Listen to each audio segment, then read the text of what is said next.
પશુ પક્ષીઓની વાત કરું તો હવે એને પશુઓ માટે તો ચરિયાણ થઈ ગયું છે, એટલે એના માટે કોઈ પ્રશ્ન નથી.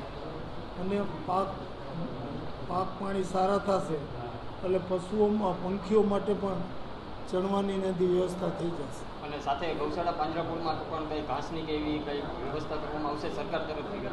ગૌશાળા પાંજરાપોળમાં પ્રત્યેક પશુ દીઠ રાજ્ય સરકાર રોજના 30 રૂપિયાની સહાય આપે છે. રાઘવજીભાઈ, વર્ષોથી રાજકોટમાં પ્રશ્ન છે, ઘણા રોડ પાણીમાં ગરકાવ છે, નીચાણવાળા વિસ્તારોમાં વર્ષોથી પાણી ભરાય છે, કોર્પોરેશન તંત્રના પાપે લોકો હેરાન થાય છે. તમારા તરફથી અધિકારીઓને સૂચના કઈ અપાય છે કાયમીના નિરાકરણ માટે? કારણ કે આ વર્ષોનો પ્રશ્ન છે.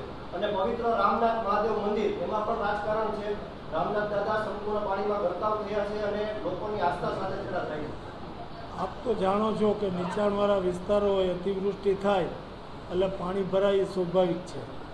એટલે આવા વિસ્તારોમાં લોકોને અતિવૃષ્ટિ દરમિયાન ચેતવણી આપી અને સલામત સ્થળે ખસેડવામાં આવતા હોય છે. એ જ રીતે ચાલુ વર્ષે પણ પૂરતા પ્રમાણમાં લોકોને જાણ કરી સલામત સ્થળે ખસેડી એની રહેવા જમવા સહિતની સુવિધાઓ આપી અને લોકોને આ આપત્તિનો ભોગ ન બને એના માટે તંત્રે બચાવ્યા મદદ કરી છે. સરકારે ડિઝાસ્ટર મેનેજમેન્ટ માટે બહુ આગોતરું આયોજન મેં કીધું એમ કર્યું છે. દરેક જિલ્લામાં પ્રભારી મંત્રી, પ્રભારી સચિવ એને આગોતરા મોકલી દઈ અને આગોતરું આયોજન લોકોને કોઈ તકલીફ ન પડે એના માટેનું કર્યું. આપણે જોયું હશે બિપોરજોય વાવાઝોડા વખતે સરકારી તંત્રની કામગીરીને બધાએ એકી અવાજે વખાણી હતી. એ જ રીતે ચાલુ આ સમયમાં પણ સરકારે સુંદર વ્યવસ્થા લોકોને મદદરૂપ થવા માટે ગોઠવી છે. જ્યાં સુધી દ્વારકાનો સવાલ છે ત્યાં સુધી દ્વારકા જિલ્લાના પ્રભારી મંત્રીશ્રી અને પ્રભારી સચિવશ્રી ત્યાં પહોંચી ગયા હશે. એની પાસે વધારે વિગત હશે, મારી પાસે કોઈ વધારે વિગત નથી. પણ જામનગર જિલ્લાની જ્યાં સુધી મને જાણકારી છે ત્યાં સુધી મારા મત વિસ્તાર જામનગર તાલુકામાં લગભગ 100 જેટલા લોકો પૂરના પાણીમાં ફસાયેલા છે અને એને એમાંથી બહાર કાઢવા માટે સરકારી તંત્ર પૂરતી મહેનત કરી રહ્યું છે. હું અહીંથી સીધો ત્યાં જવાનો છું. રાઘવજીભાઈ, ખાસ કરીને ભારે વરસાદના કારણે રોડ રસ્તાનું નુકસાન થયું છે. રાજકોટ અમદાવાદ 6 ની લાઈન હોય કે પછી રાજકોટ જિલ્લાના અન્ય રસ્તાઓ લગભગ 20 જેટલા રસ્તાઓ બંધ છે. આ મામલે કોઈ સમીક્ષા કે પછી ત્વરિત કારણ કે રાજકોટથી અમદાવાદ અપડાઉન કરતા પણ ઘણા બધા લોકો હોય. રાજકોટ અમદાવાદ રોડ ઉપર જે ગાબડા પડ્યા છે અથવા રોડ જ્યાં વિસ્માર થયો છે એના તાત્કાલિક રિપેર થાય એના માટે હું ગાંધીનગર જઈ અને લાગતા વળગતા સત્તાવાળાઓને રજૂઆત કરવાનો છું. દરમિયાનમાં આજની મિટિંગમાં મેં જિલ્લાના જે વિસ્તારોમાં રસ્તામાં ક્યાંય ગાબડા પડ્યા હોય, ક્યાંય કોઝવે કે પુલને નુકસાન થયું હોય એ તાત્કાલિક યુદ્ધના ધોરણે એને દુરસ્તીકરણ કામગીરી હાથ ધરવા માટેની તંત્રના અધિકારીઓને મેં સૂચના આપી છે.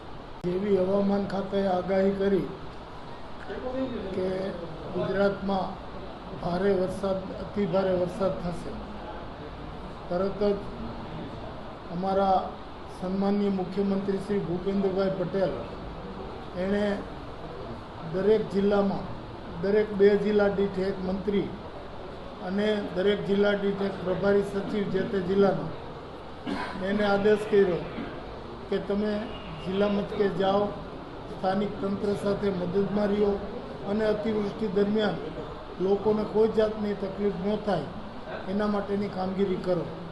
એના ભાગરૂપે રાજકોટ જિલ્લામાં પ્રભારી સચિવ શ્રી રાહુલ ગુપ્તાજી છેલ્લા 2 દિવસથી અહીંયા રાજકોટ ખાતે નિવાસ કરી અને આખી પરિસ્થિતિ ઉપર દેખરેખ રાખી રહ્યા.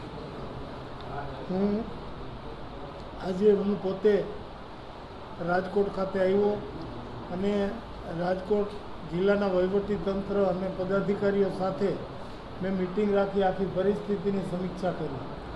અતિવૃષ્ટિ દરમિયાન જ્યાં જ્યાં જે કોઈ તકલીફ નાની મોટી પડી હોય એની માહિતી મેળવી અને હવે આ સ્થિતિમાંથી પૂર્વવત સ્થિતિમાં આવવા માટે શું કરવું એના માટે તંત્રને જરૂરી માર્ગદર્શન આપ્યું. પદાધિકારીઓ પાસેથી સૂચનો મેળવવા અને એ સૂચનોનો યોગ્ય અમલ થાય એના માટે તંત્રના જવાબદાર અધિકારીઓને સૂચના આપી. આજે મેં સમીક્ષા મિટિંગ લીધી દરમિયાન મને જે અધિકારીશ્રીઓ તરફથી માહિતી આ 2 દિવસની અતિવૃષ્ટિ દરમિયાન તંત્ર દ્વારા થયેલી કામગીરી અંગે મને જે માહિતી મળી એ મેં આપને બધાને શેર કરી છે. એટલે મને આનંદી વાતનો છે કે સતત વરસતા વરસાદમાં ડિઝાસ્ટર મેનેજમેન્ટ આપણું ગુજરાતનું તો કાયમ માટે વખણાય છે, એની કામગીરી ખૂબ ઉત્તમ રહી છે. લોકોને સતત મદદરૂપ થવા માટે અને લોકોને કોઈ જાતની તકલીફ ન પડે એના માટે જવાબદાર અધિકારીઓ અને પદાધિકારીઓ બંને સાથે મળી અને રાજકોટ શહેર અને જિલ્લામાં ખૂબ સુંદર કામગીરી કરી છે. આનંદની વાત તો એ છે કે બોલબાલા જેવા ટ્રસ્ટે 1 લાખ ફૂડ પેકેટ આપવાની તૈયારી બતાવી. એટલે આવી સંસ્થાઓ પણ ખૂબ સુંદર કામગીરી કરી રહી છે.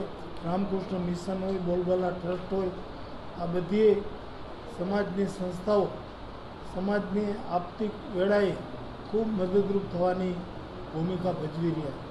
ત્યારે સમગ્ર તંત્ર, પદાધિકારીઓ અને આવી સંસ્થાઓને બધાને હું આવી ઉત્તમ કામગીરી કરવા બદલ હૃદયપૂર્વકના અભિનંદન આપું છું. તંત્રે કરેલી કામગીરી અંગે મેં માહિતગાર થવા માટે તમામને વિગતો આપી છે. એનો અભ્યાસ તમે કરી લેજો.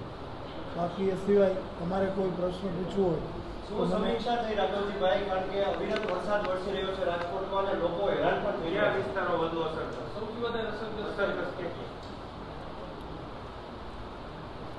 સૌથી વધારે અસરગ્રસ્ત જંગલેશ્વર, પોપટપરા, રૈયા રોડ, બેડીપરા, બજરંગવાડી સહિતના નીચાણવાળા વિસ્તારના લોકોને સલામત સ્થળે ખસેડવા માટેની વ્યવસ્થા કરવામાં આવી હતી. જંગલેશ્વર વિસ્તારના 110 લોકોને નજીકની શાળામાં સ્થળાંતર કરી અને એના રહેવા જમવાની તમામ વ્યવસ્થા પૂરી પાડવામાં આવી.